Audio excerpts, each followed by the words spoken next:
Hello everyone, my name is Alan from Al's Basketball Training, and today I am going to show you how to beat the 1-3-1 half-court press basketball defense. So hello everyone, my name is Alan from Al's Basketball Training. On this channel I show you basketball plays, drills, and skills. So if you like that stuff, hit that like button and subscribe. But anyways, today I'm going to show you how to beat the 1-3-1 press defense.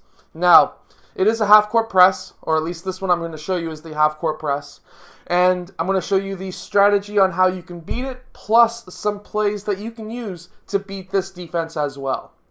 But first, if you like basketball plays, drills, and skills, hit that like button and subscribe because I do post that stuff every single day.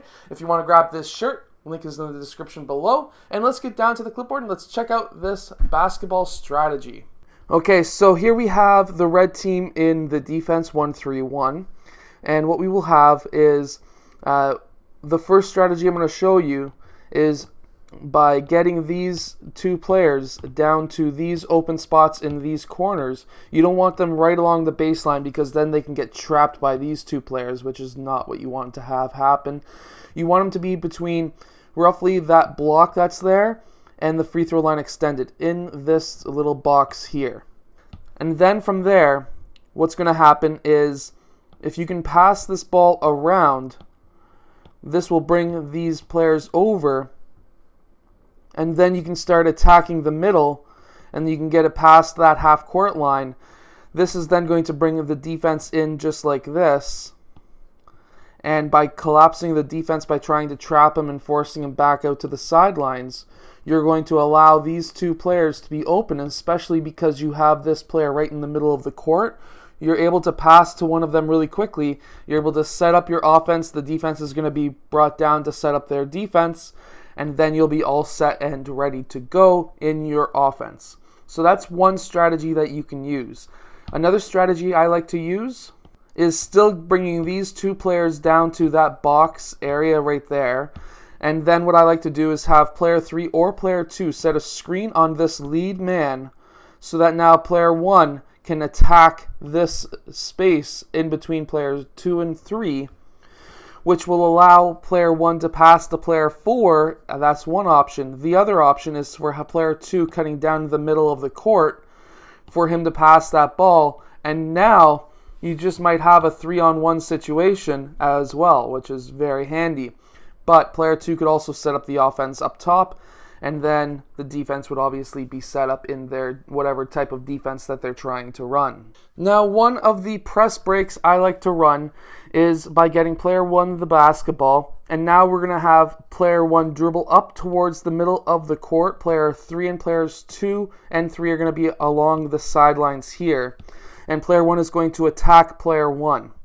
At this time, we're going to have player 5 set a screen on player 1, and player 1 is going to then attack that side where the screen is.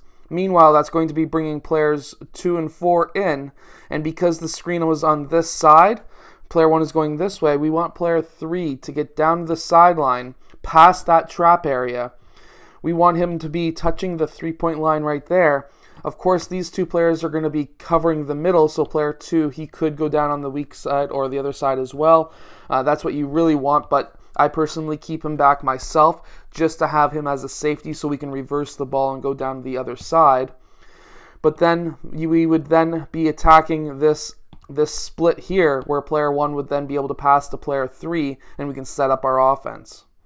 Player 5 is the catalyst where he's going to be the one who's screening, and player 1 is going to use that screen. We got to make sure that happens. So in this next press break, I'm going to show you player 1 is going to get the ball. He's going to start dribbling up one of the two sides. That's going to bring player 1 over. Player 3 is going to be brought over, and player 2 as well. Player 4 is setting up for the trap in that corner. And player 5 is going to be playing probably near that high post. Player 2 might be playing a bit lower to stop that cross-court pass to player 4. Meanwhile, player 3 is going to be on this side of the court, and what we're going to see and have is player 5 setting a screen on player 1. The reason why we're screening player 1 is because he's going to be the one coming over to try and force player 3 over to this corner. So by setting a screen here and passing the ball over, this now opens up the whole side of the court for player 3 to get past half court. And if player 2 and 3 come over to try and trap him, Well, we have player 4 open here for hopefully an open lane. And if not, we have player 2 who's coming in from the weak side as well if player 4 cannot recover in time. If not, player 4 can then set up the offense, or he can hold the ball until there's a point guard or a guard open to run your offense. Now, I hope that these strategies help your team beat that 1-3-1 half-court press defense. If they do, let us know in the comments below. And like always, I hope that this video does help as many people as possible. My goal for this channel is to reach as many coaches and as many players as possible throughout the whole world. So share this video with as many people as you can. And I would like to say thank you to Rick Parker for your question about this defense. I'll see you guys again tomorrow for another daily basketball video.